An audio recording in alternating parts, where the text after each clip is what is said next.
আসসালামু আলাইকুম everyone, welcome back to my channel. সাথে আছি বাংলাদেশি আমেরিকান মম। আশা করি যে যেখানেই আছেন সবাই খুব ভালো আছেন। ইলিশ মাছ এমন একটি জনপ্রিয় মাছ, সেই মাছ দিয়ে যা কিছু রান্না করা হয় সবই খেতে অমৃতের মতো লাগে। তবে ইলিশ মাছ দিয়ে কচুর শাক যে কতটা সুস্বাদু, যে না খেয়েছে তা সে কখনোই বুঝবে না।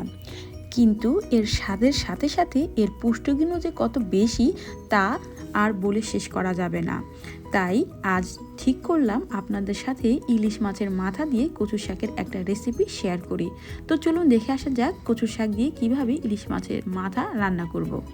তো আমার রান্নার জন্য যা যা লাগছে তা হচ্ছে কচুর শাক, ইলিশ মাছের মাথা এবং লেজ, কাঁচামরিচ ফালি, পেঁয়াজ কুচি, রসুন বাটা এবং লবণ। আমি প্রথমেই কচুর শাকগুলোকে সুন্দর করে খোসা ছাড়িয়ে কেটে ধুয়ে পানি ঝরিয়ে নিয়েছি। এরপর যেই হাঁড়িতে রান্না করব সেই হাঁড়িতে চেপে চেপে বসিয়ে দিয়েছি। তো আমি এখন চুলায় বসিয়ে দিচ্ছি।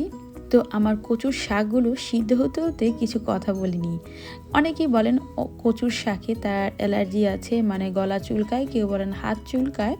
এই ভয়ে অনেকে রান্নাও করতে চান না, খেতেও চান না। তাদের উদ্দেশ্যে বলছি, দুধ কচু নামে একটা কচু আছে, যে এই কচুর পাতা ডগা কিছুই গলা চুলকায় না, একদম ভর্তার মতন খাওয়া যায়।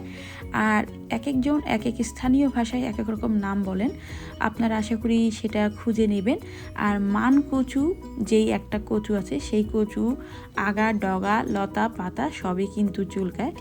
তাই মান কচু খাওয়ার ব্যাপারে অবশ্যই সাবধানতা অবলম্বন করতে হবে, জেনে শুনে খেতে হবে।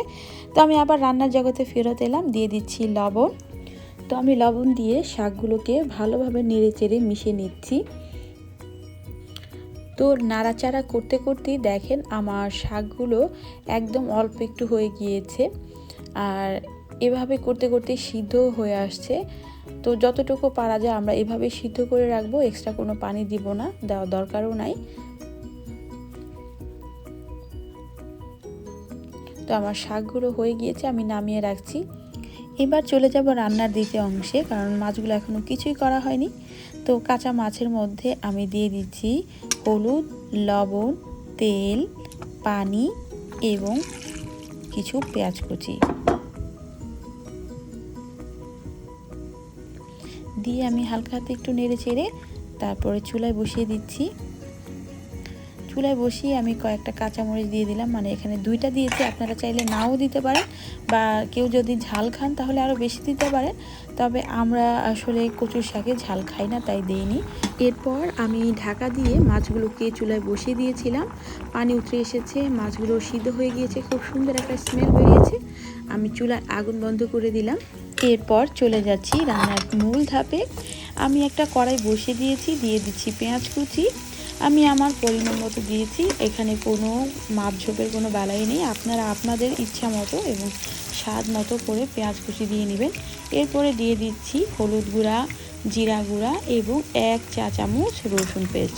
এই রসুন পেস্টটা কোনোভাবে স্কিপ করা যাবে না, আপনার গলা চুলকানোর হাত থেকে এই রসুন পেস্টটাই আপনাকে রক্ষা করবে। কারণ এর আগে আপনারা নিশ্চয়ই খেয়াল করেছেন আমি কোনো কিছুই শাকের ভিতর দিইনি, শুধুমাত্র লবণ ছাড়া।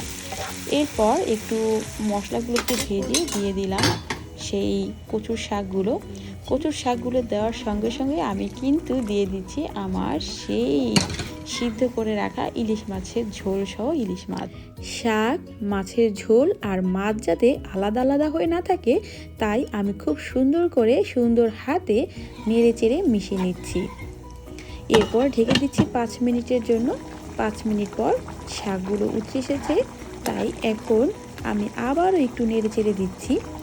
আমার রান্না দেখে আপনাদের অনেকের মনে হয়তো প্রশ্ন আসছে, সবাই যেখানে শাকের পানি শুকাতে ব্যস্ত হয়ে যায়, আমি সেখানে মাছের ঝোল সহ শাকের ভিতরে কেন দিলাম? তার উত্তর হচ্ছে, আপনারা নিশ্চয়ই খেয়াল করেছেন আমি যখন রসুন পেস্ট দিয়েছিলাম তখন মশলাগুলোকে সামান্য একটু ভেজেই শাকগুলোকে দিয়ে দিয়েছিলাম। আমি কিন্তু পানি দিয়ে মশলাগুলোকে ভালোভাবে কষাইনি। তো মাছের এই ঝোলটাই সেই কষানোর কাজটা খুব সুন্দর করে শাকের সঙ্গে করবে। শাক এবং রসুন খুব সুন্দরভাবে প্রত্যেকটা পরতে পরতে মিশে যাবে। আর শাক যে আধা সিদ্ধ হয়েছিল, ভালোভাবে সিদ্ধ হয়নি, সেটাও খুব সুন্দরভাবে করে ফেলবে। আপনারা যারা বাংলাদেশে আছেন, তাজা শাক পান, তাদের তো কোনো চিন্তা নাই, তাদের তো এক চান্সে সিদ্ধ হয়ে যাবে। আর আমরা যারা দেশের বাইরে আছি, আমরা কম বেশি সবাই কিন্তু এই জিনিসটা ফেস করি যে শাকটা সিদ্ধ হতে চায় না।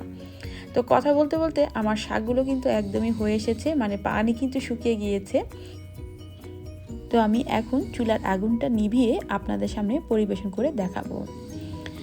আমার শাকগুলো দেখে নিশ্চয়ই সবাই বুঝতেই পারছেন, কোনো এক ফোঁটাও পানি আর অবশিষ্ট নাই, একদম শুকনো শুকনো হয়ে গিয়েছে।